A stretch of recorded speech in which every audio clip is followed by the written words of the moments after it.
You know, I'm going to give you a history lesson. We got some dumbass motherfuckers floating around this country.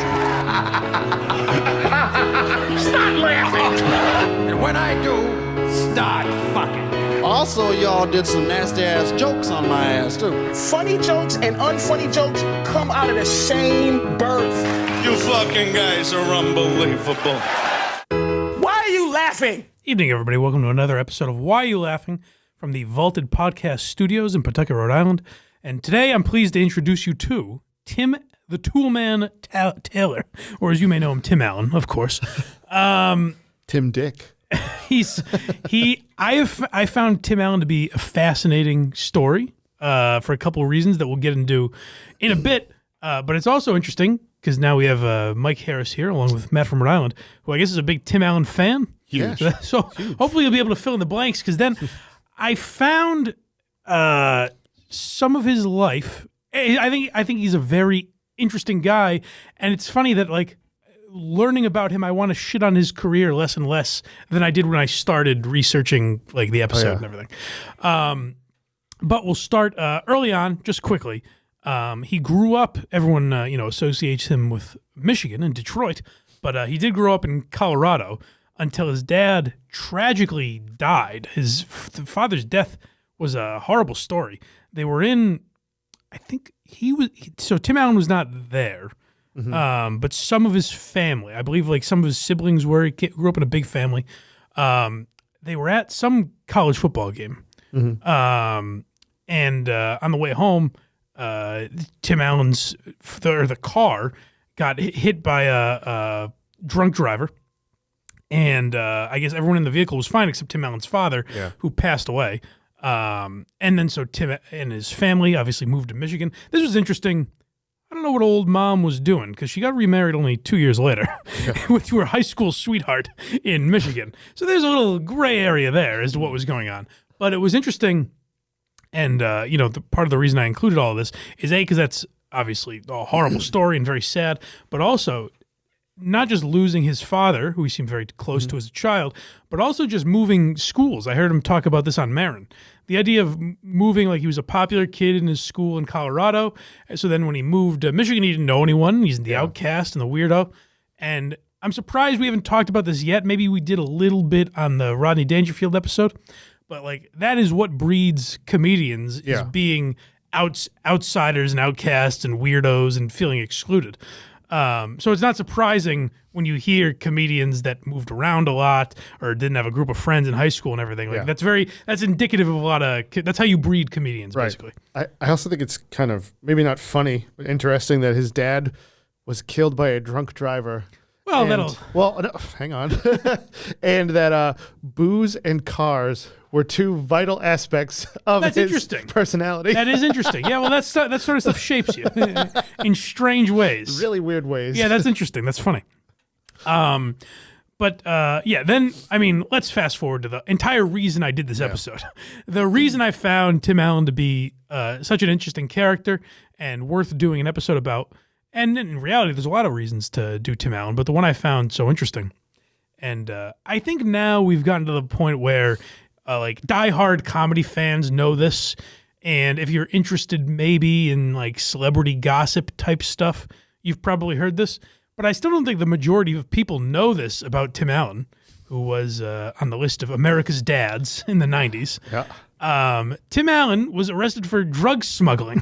For trafficking. Drug trafficking in the 1970s. He ran an operation. He was a drug kingpin. He was moving a lot of coke at the time. A lot. So this is around what year, Matt? 75-ish? Well, maybe he started around then, but in 78 is when he got pinched. So I believe it, he started, 75 is when he started. He went to Western Michigan. He was in college there. And it's funny. They... if you start looking this up, they paint it as Tim Allen dealt drugs to put himself through college as well as, start a stand-up career.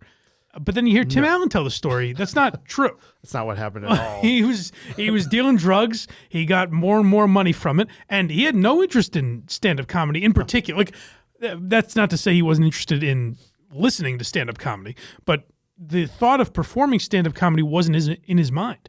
He was a college student who was making a ton of money from dealing coke, and he was selling to other college kids. But then his business expanded. So when he graduated from Western Michigan, he kept his clientele, but started growing his business more and more. And then I know you said you know a good deal about this, Mike, right? So yeah, correct me anywhere I'm wrong. The story of the arrest is pretty fascinating. So my understanding is we fast forward to 1978. Tim's been doing this for some years. He's got some street cred. Yep. And then, so he's about 25, I want to say, at this point. So now he's a little older. He's not like a college kid anymore. Now this is like his business. Yeah. And he gets tied up with a gentleman who's setting up deals with him, like one of his close colleagues in the drug game. Guy named Mike, yeah. He had expanded his inner circle like just prior to this. Yeah. And wasn't sure if he could trust the guy. And was told, and the dude was vouched for by a close friend of his. Yeah. So. Well, that dude that Mike is referring to was an FBI informant. Sure was. So think about that. Tim Allen got to the point where the FBI was infiltrating his drug organization, his drug operation. Yeah. And so Mike, this FBI agent, was working with Tim for a while. And then ended up helping him set up this drug deal. Now, I'm curious if you know more about it, because the story I heard Tim Allen tell was that basically he had seen this done in a movie. Yeah, right? It was the French Connection. Right. Yeah, they did the drug deal in the airport. Yeah, so he saw it in the movie and said, no one will be on to this. Yep. I'm probably the first one to make the connection that you should do something like this. But I think this Mike was influential in nudging him to do it that way. Yep. Excuse me. So they set up a deal at the airport, and this is very interesting because Michigan at the time had what was known as the 650 law, which meant anything over 650 grams of coke? Grams, yeah. Which I think is the equivalent of 1.43 pounds, if I'm not mistaken. Yeah, almost a pound and a half. Yeah, pound and a half. More, if you have more than that, if you have that or more on you, 650 grams or more, then you are facing a life sentence in the state of Michigan. That no longer exists. I believe there were still people serving for that as recently as a few years ago. I don't know if they've since corrected that.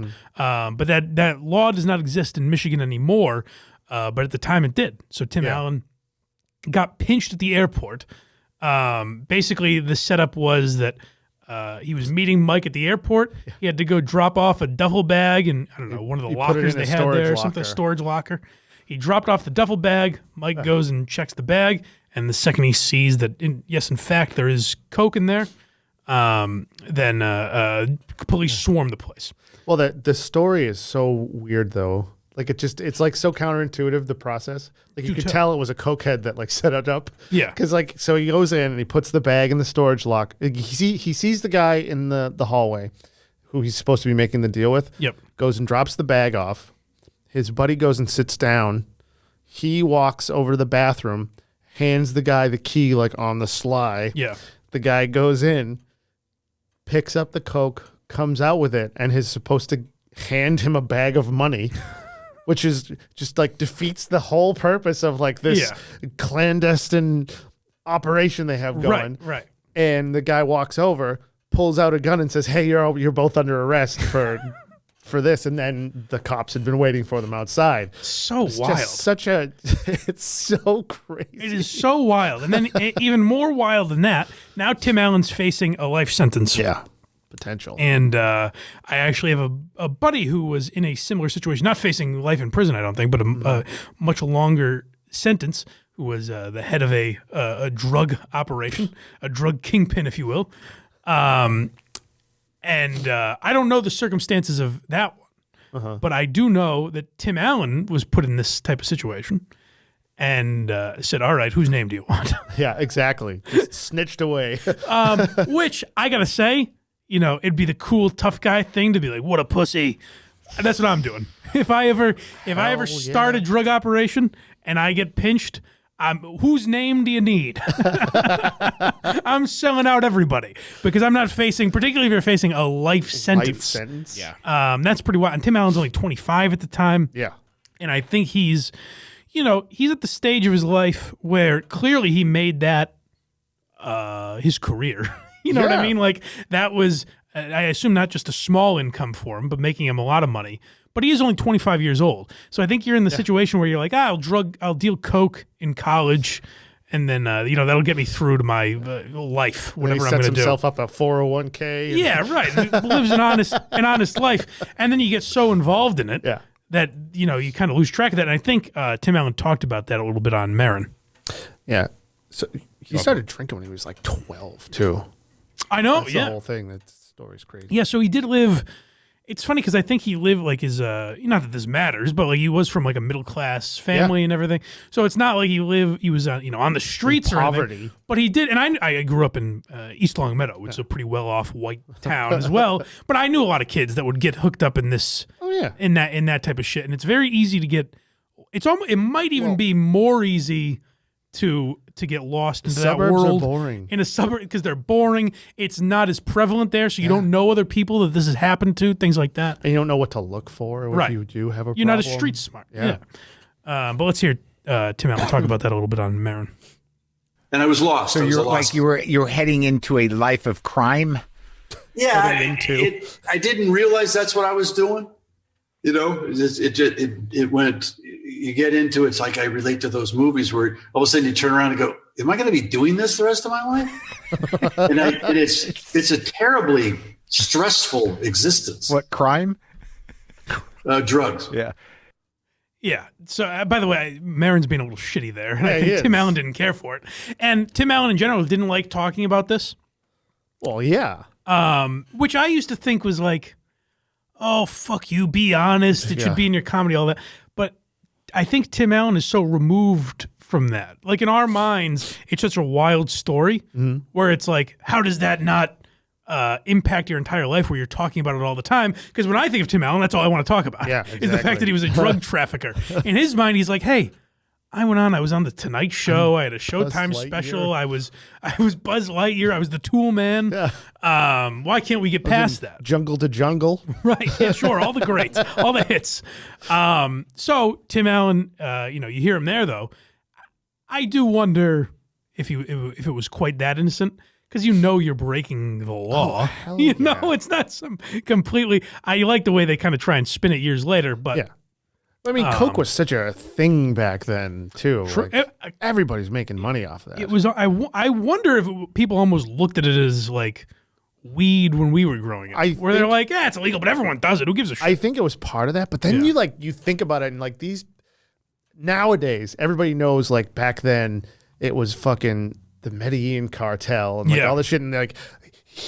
The shit he was selling was responsible for like thousands of people dying and being tortured and these horrible deaths in like Bolivia and Argentina. Tim Allen wasn't too afraid of the characters he encountered, however. Apparently because you may be asking yourselves, Mike, you didn't tell. You said he was facing life in prison. We know him as Tim Allen. Certainly, he didn't go to jail for the rest of his life. Well, he sold out, I believe, 24 other people. He named 24.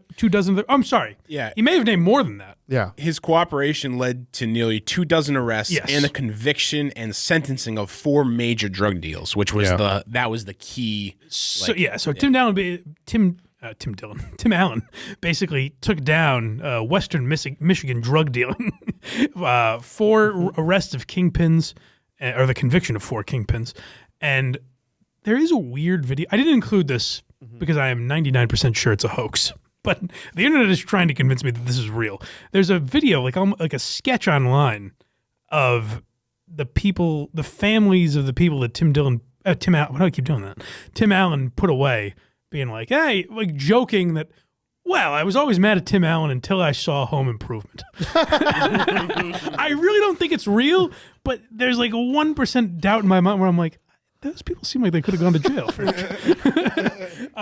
But anyways, Tim Allen did it again.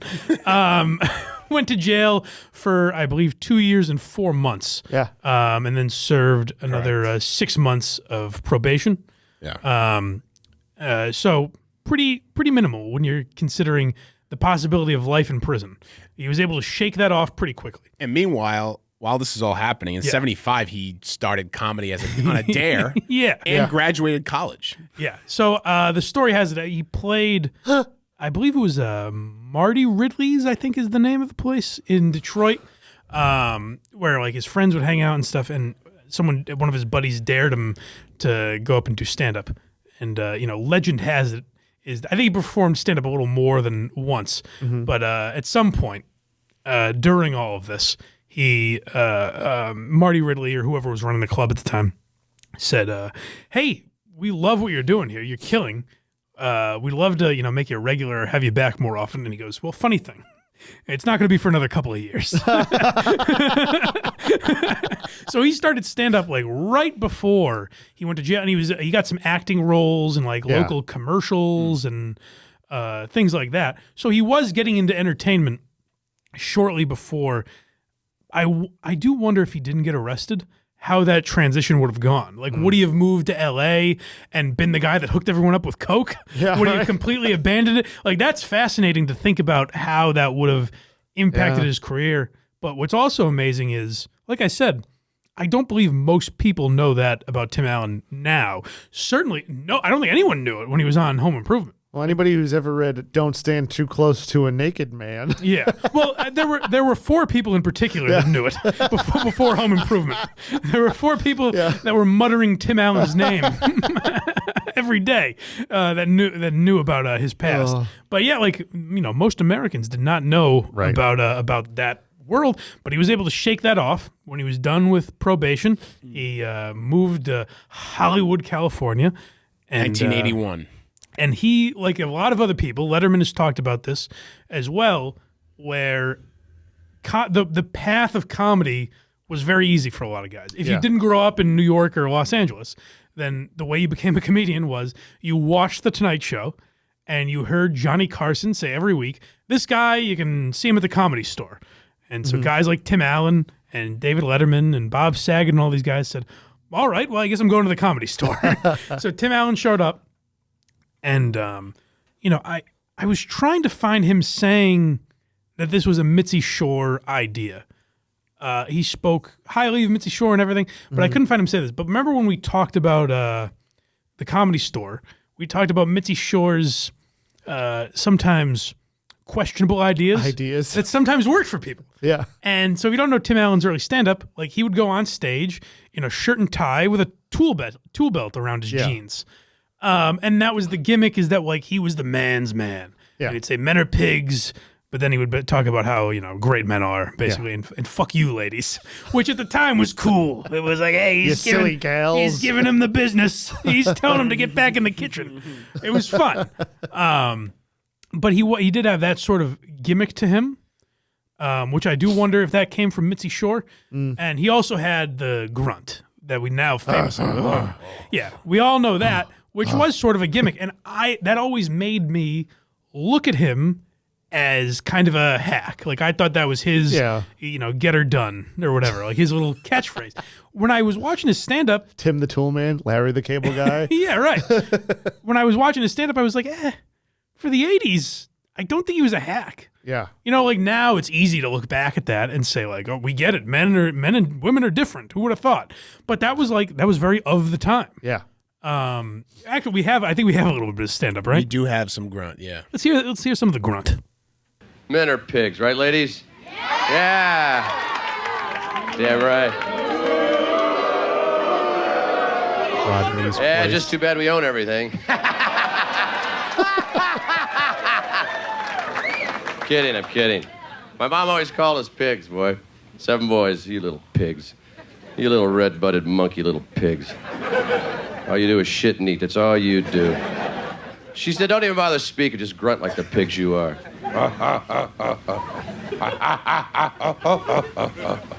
She said, all men need are 3 things. You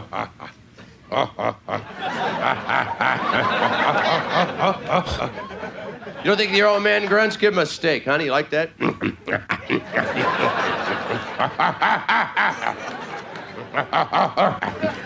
want the butter or the salt? We got it, Tim. Jesus. So in that context, you can see how it like works for the bit. Or whatever. It didn't make any of us laugh particularly, but it is what it is. I think the reason I think of it as hack is because it became the interlude for every commercial break on Home Improvement. It's like, we got it, Tim. You're a monkey. You're an ape. We understand. It was every episode of Home Improvement. But we'll talk about. I know Mike loves Home Improvement, and I hate it. So we'll get to that in a minute. But before Home Improvement, this kind of skyrocketed. I believe Men Are Pigs is the name of his first special. The Showtime one. I think so too. So yeah, he had a Showtime special, and from that he was and he was on the. Oh, actually, you know what?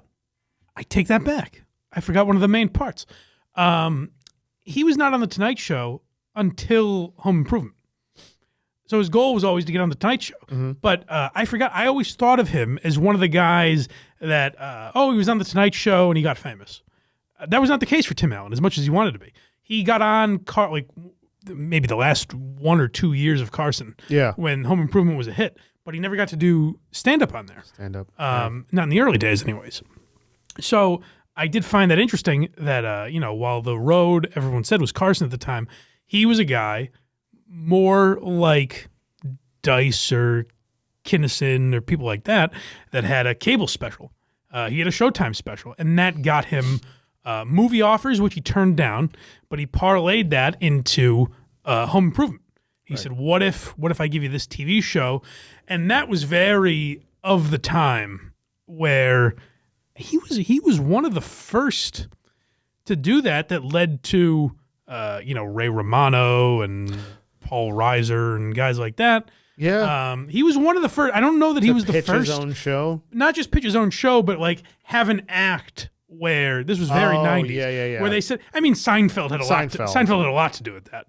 But where they say, and Seinfeld, actually, now that I'm thinking about it, I think Seinfeld was a couple of years before Home Improvement, right? Yeah. I think it was literally 2 years before, 89. So that became a trend for 10 years probably until, King of Queens era would be the last one, where you have an act, a stand-up act, that they say, hey, let's build a show around this. Roseanne's another example. Yeah.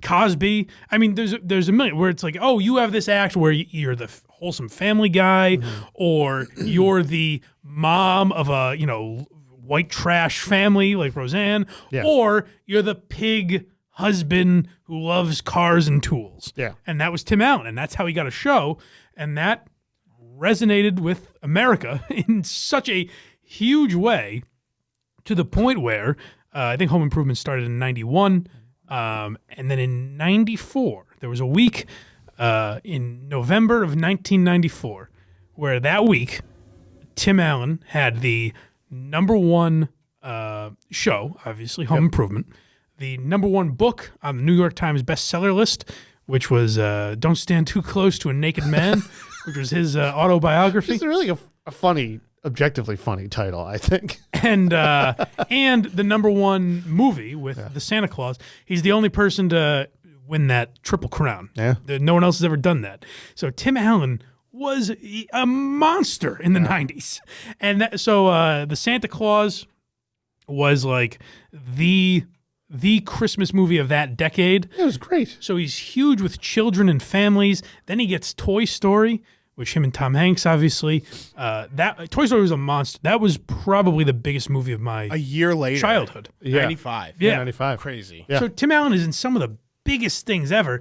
And he did, it's strange. We talked about this with Bob Saget. And I think Saget never really changed who he was despite Full House. I feel like Tim Allen did. And I guess that's the core of my issue with him is, like, I like comedians who talk about their lives and their experiences. And so I look at a guy like Tim Allen and think, like, I don't remember the drug smuggling episode of Home Improvement. Wow. Yeah. But you know what I mean? Like, so you're having the same issue with this as like you had with Seinfeld. It's like he's selling the act. yes. He's selling the act. That's all he's doing. Yeah, that's not a bad comparison. I guess that is a little bit of my issue with Seinfeld. And it would be my issue, like, if Louis C.K. did a show where he was a happily married monogamous man. I'd be like, what the fuck is this? I think that was my main issue with Tim Allen. Huh. But then when you go back and look at the success, it's pretty hard to argue. Yeah. It is hard to argue having the #1 book, movie, and television show. And Home Improvement was a monster. Yeah. So you liked Home Improvement. I did. I enjoyed it. I hated it even as a child. Same. Oh, see, I liked the slapstick aspect of it. Like he would always hurt himself or glue his head to a board or just he would always do something stupid. And I think that might have been the overconfident guy who is really dumb. I think that was the part I hated about it. Oh, see, I loved it. It was so Home Improvement. I was born in '91 when Home Improvement started. So I was literally born 2 weeks before I think Home Improvement started. Okay. So it was always around when I was a kid. It was I always was 10. It was always that might be a big difference too. Yeah. So it was always around. I remember it being on when I was a child, but wasn't really watching it. Mm-hmm. So it existed in my childhood. And then I think I went back and watched it when I was a little old and was like, oh, this is dog shit, because I was already a fan of other things at that point. I wasn't a fan of it in its prime. So maybe if I was 10, I would look at it differently. See, it was the only thing that was on TV that was funny. I don't know. I was 7. I'm sorry when it came out. 20 million Americans would agree with it. Yeah, it was doing monster ratings, and it was at a time where still now you had cable. You did have cable, but it was still things that were on ABC, NBC, CBS, and Fox had such an advantage over everything else. TGIF, those were the monsters. Yeah. I don't think Home Improvement was TGIF. I think they were on Tuesdays or Wednesdays. I think they were on with Roseanne, if I'm not mistaken. You might be right. Yeah. But no, I really enjoyed it. I liked there was you could see what they were trying to do. He was the funny guy who was kind of a dope, and then they had Al Borland who was the straight guy. Oh, completely. And there's a generation of dads that can completely relate to that. Absolutely. That are the meathead. And it's probably a lot easier for me to look back at it now and be like, we've heard this shit 10 million times. Yeah. But back then it was new. Yeah. But even, you know what? I don't know that it was new because then I'm thinking about Married with Children, and Al Bundy, I think, was that type of character so much better than what Tim the Toolman Taylor was. You know what I mean? And maybe you could argue that Married with Children was a little more PG-13 rated. Yeah. And Home Improvement was a little more G rated. But I guess that's just my taste, where I would look at Married with Children and say that's the guy, that's the type of meathead who lives in his glory days of high school and that type of shit. That resonates with me so much more than the clean cut version of that. Yeah, you know what I'm saying? Yeah, I always looked at Al Borland more of like a Homer Simpson type, Tim the Toolman Taylor. You mean? No, Al Borland. The sidekick? Married with Children. Al Bundy. Al Bundy. Al Bundy. Did I say Al Borland? Al Bundy. Yeah. Al Bundy as more of a Homer Simpson type, where he was did his own thing. Yeah. And wasn't trying to be a family guy. Yeah, but I just thought of them because I think those type of those characters would be so if you got shows together, Al Bundy and Tim Taylor would hang out. Yeah, and talk about the glory football days and shit like that. You know what I mean? So I think it was just a different what your tastes are. If you're more into slapstick, that sort of shit, then Home Improvement would be for you. Whereas if you like the idea of a miserable Al Bundy bitching about his wife, I didn't understand that back then. I was 7 years old. Now you'd love Married with Children. Yeah, now you'd understand it, but back then I was a kid. I was like, oh, he just blew up his dishwasher. That's hilarious. You never see that Wilson's face, do you? Isn't that wild? The difference between I loved Married with Children. The difference between Al Bundy and Tim the Toolman Taylor for me is that Tim is more Homer Simpson. Great comparison. Yeah. Tim is more of mad scientist, because you have to remember too, he had a successful TV show. Tim had a skill. That was a lie. Yeah. That's That's what really bothered me about Home Improvement is I was like, why is this guy? I had public access in East Longmeadow, Mass, and what was on there was usually town announcements.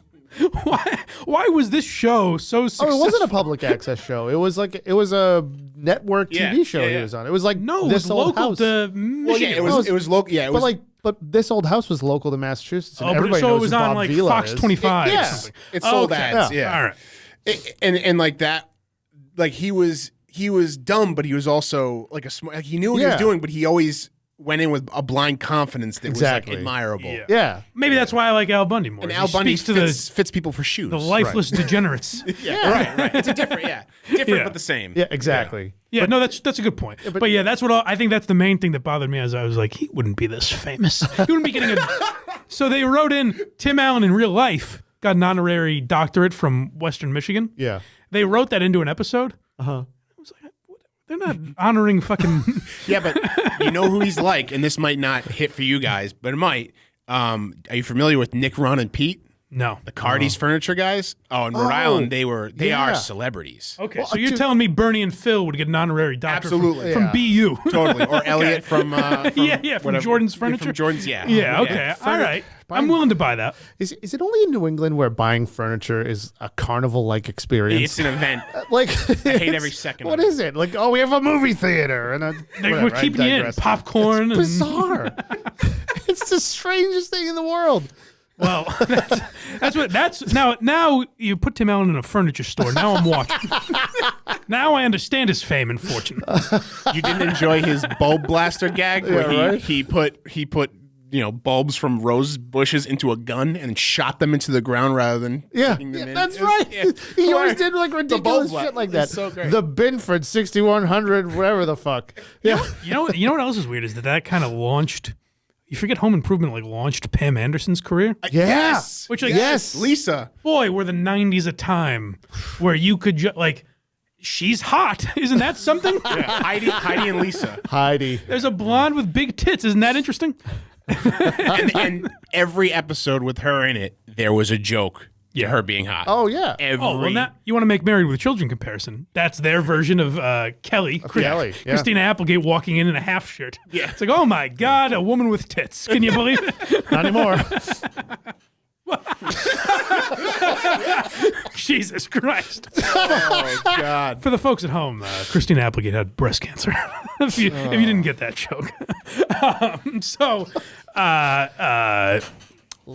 So yeah, Home Improvement was a monster success. Yeah. Tim Allen was making $1.25 million per episode by the time that ended. Bonkers. That's crazy. That's also got to be a hard thing. I guess they kind of had to end that. I was going to say that's going to be a hard thing to end. Not that they ended on top necessarily, but it did get to the point where they're like, now the youngest kid is like 18. Yeah, and they made him a goth. Yeah. Because they needed to give him something. They needed to give him something interesting. Jonathan Taylor Thomas left. Yeah. Randy. So it just became like, now I think the kids were too old to keep doing the show. Yeah. But if you're making $1.25 million an episode, you got to be like, Hey guys, come back. what do they have grandkids? I could be the crazy grandpa. But in 1998, towards the end of the run of Home Improvement, he did also get a DUI, which I figured was just interesting to cap off the criminal Tim Allen aspect, but not really. I mean, he made a mistake. He went to counseling for it and court-ordered rehab, I believe. But then that led to him getting sober. Good for Tim Allen. I think he why can't I speak today? Did still drink for a few years. For a little while. But I think he's been sober for about 20 years now. So good for Tim Allen. Mazel tov. The reason why he started drinking is also kind of funny. Why is that? Because he was like, I was always a big fan of cowboy movies. And he's like, so I'd see these guys walk everything in. he did. Yeah, but he's like, I'd see these guys walk into the bar and be like all sweaty and dusty and like, pour me a whiskey. He's like, I thought whiskey would be like this refreshing, nice, cool beverage to drink. I heard him say that on Marin, actually. Yeah. So I walk in and be like, I saw some whiskey in my buddy's dad's cabinet. I took it out and I took a swig. I was like, oh, wow, this is nothing like I thought it would be. And for that, like, some kids are like, oh, gross, I'll never drink whiskey again. And other kids are like, well, I got to drink till it tastes good. It's like, I don't want to be a fairy. I got to know what all the fuss is about. So good for Tim Allen. He got sober and everything. And also, we're talking about the success of Home Improvement being a monster network show. But also, at that time, we mentioned the first Toy Story and the Santa Claus. Now, multiple sequels have come out of each. You also have Jungle to Jungle, which you mentioned. Galaxy Quest. Great movie. Which I think is Galaxy Quest. In that movie, did they like rip off Sigourney Weaver's top and you saw her bra? Something like that. That may have been. I've often publicly said that Lola Bunny was my first erection, but it may have been Sigourney Weaver in that movie. In that movie? Oh, it was Alien for me. Well, for me, it was just like, a bra? Oh my God, was my rotten pecker hard. That sounds vaguely familiar. On a woman? I think that was Galaxy Quest. I could be wrong about that. So when that movie came out, I had a hard time understanding it because I was like, oh, this is Dana Barrett. She's not attractive. And I was like, oh, how did they make Sigourney Weaver hot? Yeah, so he's in some monster film, and Galaxy Quest wasn't like a. By today, like if you put it out today, I don't think it would make an incredible amount of money. But I would not be surprised if that was $100 million movie. Well, it was more relevant back then because Star Trek. Yeah, it was The Next Generation was still on. And it was mocking that sort of shit. It was the scary movie of its time. Yeah, exactly. For Star Trek. Yeah. So he is in just a cavalcade of family content. Yeah. RV. Yeah. Or was that Robin no, that was Williams? Robin Williams. What am I thinking? Oh no, Wild Hogs. Wild Hogs. Well, I wouldn't list that as one of his successes. Pretty good. I like that The movie. cast in that movie was outrageous. John Travolta and Robin Williams was in that too, wasn't he? Ray Liotta.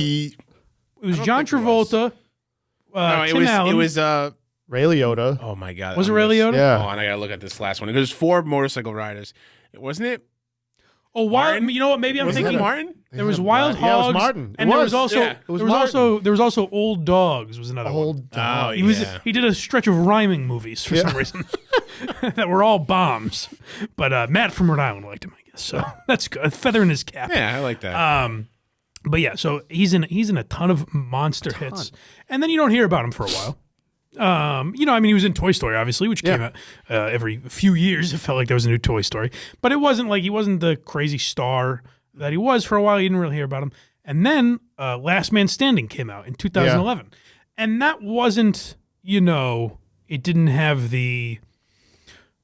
I'm sure it was equally good as far as writing as Home Improvement, but it didn't have like the cultural impact. It wasn't the same. But for network TV at that time, from 2011 to 2017, whatever it was on, that's about as successful as you get. Last Man Standing. Yeah. And it had a run, but then Tim Allen suffered from the one. Listen, you can smuggle drugs, you can get behind the wheel shit-faced. Who cares? It's wild times as long as you're making money. But if we find out you voted for Donald Trump, you are a Republican, you can go fuck yourself. Yep. It's absolutely outrageous. Exactly. So Last Man Standing was on ABC. Suffered from a bad case of conservatism. And it was, for those of you that don't know, essentially like the inverse of Home Improvement. Well, it was funny because you said like, what if the kids had grandkids and I could be that wacky? Dude, it's literally that show. It's that, but like they're girls instead of boys this time. Now he's raising women, and it's crazy. But still, so owned a in the show. I guess the other thing that hurt him, probably similar to what ended up hurting Roseanne, ironically, is that in the show he had like. He was a gun guy who wrote for some like political blog or something like that. He owned there were elements of outdoor shop or something. Yeah, there were elements of like his political interests in there, and he backed Trump. He publicly said he voted for Trump and everything. So they did their best to cancel that show. Fox picked it up for another season after it got canceled by ABC. Of course, Fox did. But even I'll tell you that Fox canceling it after a season suggests that it probably wasn't doing insane numbers. I think for network TV at the time, anything above like a couple million is pretty good. And I'm sure in Middle America it did great. Yeah. But, it wasn't Home Improvement type of eyeballs. So if you're Tim Allen in 2011, you don't get to have those views. I'm sure in 95 he could have voted for Ross Perot if he wanted to. but not anymore, my friend. So things changed for the Toolman. But overall, he's still in those Toy Story movies. They're making, this is how successful Toy Story was. They're making a prequel to Toy Story about the real Buzz Lightyear. Yeah. So that movie is about like, what if Tim Allen's character in Toy Story was a real guy that the toy was based on? Yeah, not voiced by Tim Allen, by the way. Yeah, it's voiced by Chris Pratt. Chris Evans. No. Oh, he's the other. Chris Evans? He's too conservative too. Oh, that's right. Chris Evans. Silly me. I'm sorry.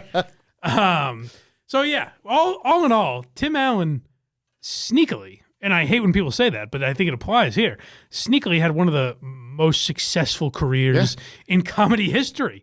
Like, you don't think, I mean, when you think of one of the great comedians, you don't necessarily think of Tim Allen. But if you think of just pure success, like I said, no one has beaten that of, never mind the same week. He's got Tom Brady numbers. Never, yeah, for real. But I mean, like, take the same week thing out of it, because that's almost like a fluke. Mm-hmm. Who else has had, like, when Seinfeld was number one? Seinfeld was maybe the biggest monster of a television show ever. Was he also in a hit movie at the time, or multiple hit movies? No. Like, B-movie wasn't particularly successful, and that was after Seinfeld was done. So to have that kind of a run that Tim Allen had is insane. And I don't think a Seinfeld has ever written their own book. Well, Seinfeld did, but it was all like transcripts of his act. I was trying to make a joke about his wife. Oh yeah, another gem of literature. Well, no, didn't she steal her cookbook? Oh, did she? I don't know. Wasn't that the whole joke? Never mind. Oh no, I didn't know that. I don't think. Never mind. That's hilarious. That was a failure of a joke. His right now, the internet says that his net worth is $100 million. Tim Allen? Yeah, Tim Allen. Oh, no surprise. That's crazy. And you think about it, like making at the end of it, making $1.25 million an episode on a show that does 22 episodes a season. And for a lot of years, you don't really see it now. Although I think you will, like, 1 a.m. on TV Land, you could probably find Home Improvement. Oh yeah. But for a long time, that was all TBS syndication everywhere. Everywhere, Home Improvement. ABC, and that's the thing, you could play it at ABC Family or wherever you wanted. And he was in that perfect sweet spot of syndication rights. Whereas, like the famous story is like, we talked about the Three Stooges. But like the famous story is Gilligan's Island, where like they didn't see a fucking dime. And then you had Jerry Seinfeld and Larry David, who created the show, are now billionaires. Tim Allen was right in that sweet spot where he was the star of the show, didn't necessarily create it, but like would just cash checks off of that forever. And that, that's probably true of Cosby and Ray Romano, and that in the 90s was the perfect time to be a sitcom dad. No shit. And boy, I'm not one of them. Although Ray, hopefully we don't find anything about Ray Romano. But I mean, the lightest is like Saget was a dirty comedian. We didn't know about him. Then Tim Allen smuggling drugs, and then I heard Cosby got an illegal jam up. So really? That's weird. So that, boy, we really relied in the 90s on some flawed characters to be our perfect dads. So tip of the cap to Tim Allen. What about Reginald Vell Johnson? Reginald Vell Johnson, you know what? He's squeaky clean. Yeah. Although he had to deal with Steve Urkel, so he had his problems. Anything else before we close up on Tim Allen here, Matt? We have the Mr. Candyman clip. Oh, well, I mean, as I've said before, I will squeeze in Norm Macdonald that's right. any chance I get. So Tim Allen, another guest of the famed talk show, which I've deemed the best talk show of all time, Norm Macdonald Live. Tim Allen was on that program, and as I mentioned, he wasn't always comfortable with talking about his past, and I suspect Norm may have known that. I mean, I really only included that because I loved the idea of Norm just doing that voice to himself. There is no reason for him to say, hey, did you ever hear, hey, Mr. Candyman, my nose is empty? The odds of him having heard that. He said yes, as a matter of fact. And that's the brilliance of Norm, is that it seems like by him saying we're not supposed to mention that, I suspect maybe the publicist or something said like, hey, stay away from the drug stuff. Yeah. And Norm said, I don't think so. No, thank you. I'm going to do a stereotype voice and ask if he can fill my nose with some candy. Yeah. Remember a couple years ago when they told me to stay away from the OJ jokes? So Norm is the greatest, as I squeeze into every episode. But yeah, it's funny to hear that clip. And Tim Allen, I guess we have to say, a hell of a career, one of the more underrated careers when you really think about it. Yeah. And not particularly my favorite stand-up. But I do believe there's room for that. Like, I can't totally shit on, particularly as we cover individual comedians here. It would be tough to find every like family-friendly comedian and be like, you should be talking about something real. It's because I don't want that either. You know what I mean? Like, I hate so much that comedy has become entirely political because of truth tellers. You know what I mean? Yeah. Like, in a weird way, the brilliant minds like Carlin and Louis C.K. and Dave Chappelle have almost ruined comedy because everyone thinks they can do that now. Yeah. where not everyone is able to make that funny. And they end up just having like a serious speech, a monologue on stage. Yeah. So you need You end up being Bill Hicks. yeah, you need guys like Tim Allen out there. So kudos to Tim Allen on a fantastic career. And I guess that's it. Do you boys have anything else before we wrap up here? No. All right. Go listen to a very good show from Mike Harris. Vaulted Podcasts for Matt from Rhode Island, Matt from RI on Twitter. If you want to record some stuff, he'll help you out. And of course, patreon.com/Blind Mike. You get these episodes a week early. Go to our link tree. We have merch and support the show for free, for God's sake. If you don't want to pay, I understand. But, Spotify, Apple, YouTube, subscribe, give the stars or the thumbs up or whatever you can give. All of that helps the show, helps the algorithm, and helps us reach more eyeballs. So do all of that. And we'll talk to you next time on Why Are You Laughing?